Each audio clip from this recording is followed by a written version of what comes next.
மிதுன ராசி அன்பர்களே, 4 கிரக சேர்க்கை, அதுவும் எங்க 9ஆம் இடத்தில் நடக்கின்றது.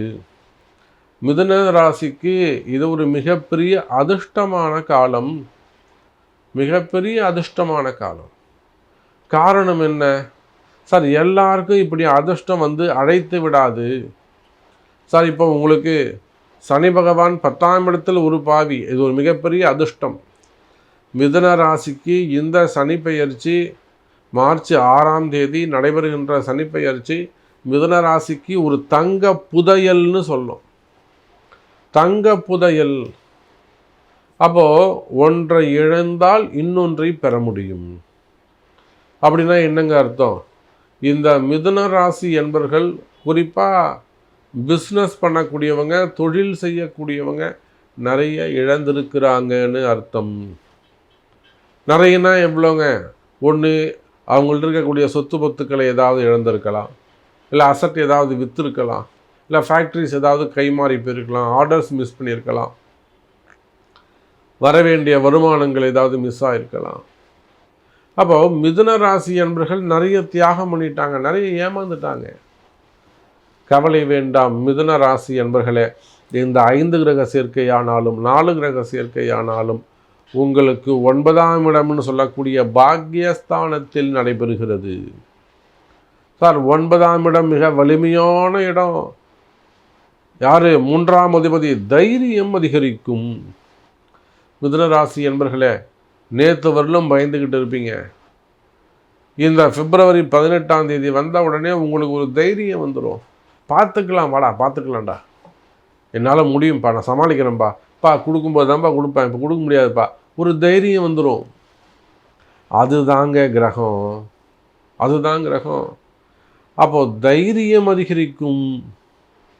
அதே போல் உங்களை பார்த்து சண்டை போடணும்னு வரவங்க கூட கொஞ்சம் பார்த்து கொடுத்துருங்க அப்படின்னு உங்கள் முகத்தில் ஒரு வசீகரத்தன்மை ஏற்படும், ஒரு அட்ராக்ஷன்.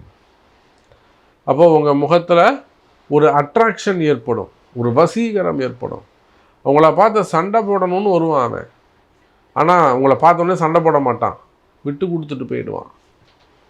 அப்போ இதெல்லாம் தான் கிரக மாற்றங்கள். அதே போல் 5ஆம் அதிபதி பூர்வ புண்ணியஸ்தானம். நீங்கள் இத்தனை நாளாக கஷ்டப்படணும்னு தலையெழுத்து இருந்தது, கஷ்டப்பட்டுட்டீங்க. இந்த கிரக அமைப்பு மேபி எல்லா மிதுன ராசிக்கு இல்லைன்னா கூட அட்லீஸ்ட் உங்களுக்கு நல்லது நடக்கலாம். உலகம் முழுவதும் ஒரு 100 கோடி பேர் வந்து மிதுன ராசின்னு வச்சுப்போமே. அந்த 100 கோடியில் ஒரு ஆளாக நீங்கள் இருக்க முடியாதா? நீங்கள் இருக்கணும். அப்போ மிதுன ராசி என்பவர்களே, சுக்கிரன் பூர்வ புண்ணியஸ்தான 5ஆம் அதிபதி சிறப்பு. அதே போல் உங்களுடைய ராசிநாதன் புதனும் அங்கே கலந்து கொள்கிறார். அப்போது முன்பின் தெரியாத நபர்கள், அவர்கள் மூலமாக உங்கள் வாழ்க்கையில் திடீர்னு ஒரு மாற்றங்கள் நிகழும். எங்கேருந்தா வந்தாருன்னு தெரியல சாமி, திடீர்னு வந்தாங்க, இப்படி ஆயிடுச்சு. திடீர்னு பழகினாங்க, விட்டு போயிட்டாங்க. திடீர்னு பழகினாங்க, கல்யாணம் பண்ணிக்கிட்டோம், இப்போ பிரிஞ்சு இருக்கிறோம். இந்த மாதிரி திடீர் பழக்க வழக்கங்கள், முன்பின் தெரியாத நபர்களால் திடீர் பழக்க வழக்கங்கள் ஏற்படும். அப்புறம் அதை வச்சுக்கிட்டு நம்ம இதை கட்டி காப்பாற்றுறது எப்படி, இது லாங் டைம் கொண்டு போகிறது எப்படி, இதையே லைஃபாக அமைச்சிக்கிறது எப்படின்னு அப்புறம் போராட்டங்கள் நிகழும்.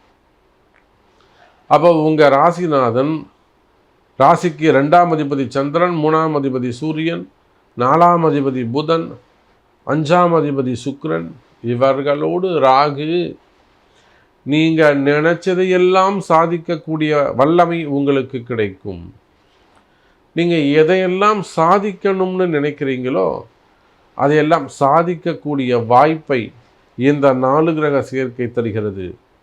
மிதுன ராசி அன்பர்களே, அது எவ்வளோ பெரிய கஷ்ட நஷ்டங்களாக, நீங்கள் ஆண்களாக இருக்கலாம், பெண்களாக இருக்கலாம், வெளியில் சொல்ல முடியாத ஒரு சில விஷயங்கள், வீட்டில் சொல்ல முடியாது, ஃப்ரெண்ட்ஸுக்கிட்ட சொல்ல முடியாது. சாமி நான் உங்கள்கிட்ட சொல்கிறேன்னா நீங்கள் கொஞ்சம் எனக்கு சொல்யூஷன் கொடுங்க, என்னால் வேறு யார்ட்டையும் சொல்ல முடியாது. ரகசியங்கள், மிகவும் ஆழ்ந்த ஆழமான ரகசியங்கள். அது வந்து உடல்நிலை சம்பந்தப்பட்டதாக இருக்கலாம், அல்லது உறவுகள் சம்பந்தப்பட்டதாக, ரிலேஷன்ஷிப் சம்பந்தப்பட்டதாக இருக்கலாம், அந்தரங்கங்களாக இருக்கலாம். அப்போ உங்கள் வாழ்க்கையில் 1ஆம் இடம் முதல் 5ஆம் இடம் வரை இவர்களோடு ராகு சேர்ந்து இந்த பிப்ரவரி மாதம் 18ஆம் தேதியிலிருந்து உங்களுக்கு ஒரு மிகப்பெரிய மாற்றம், அதிசயம் நிகழ்கிறது. இந்த அதிசயத்தில் நீங்கள் உள்ளே போயிட்டு அப்படியே கொத்தா அதிர்ஷ்டத்தை அள்ளிட்டு வந்துடுற, ஒரு தங்க புதையலை எடுத்துகிட்டு வந்துடுறது. உங்களால் எவ்வளோ அள்ளிக்க முடியுமோ அவ்வளோ அள்ளிக்கோங்க, நல்லதே நடக்கும். அப்போ இந்த நல்லது எனக்கு நடக்குமா அப்படின்னு கேட்பீர்களேயானால், அது உங்களுடைய தலையெழுத்துன்னு சொல்லக்கூடிய உங்கள் பிறப்பு ஜாதகத்தில் தான் தெரியும். அப்போ உங்கள் பிறப்பு ஜாதகத்தை கொடுத்து அதன் மூலமாக அறிந்து செயல்படுங்கள். நன்றி. நமச்சிவாயம்.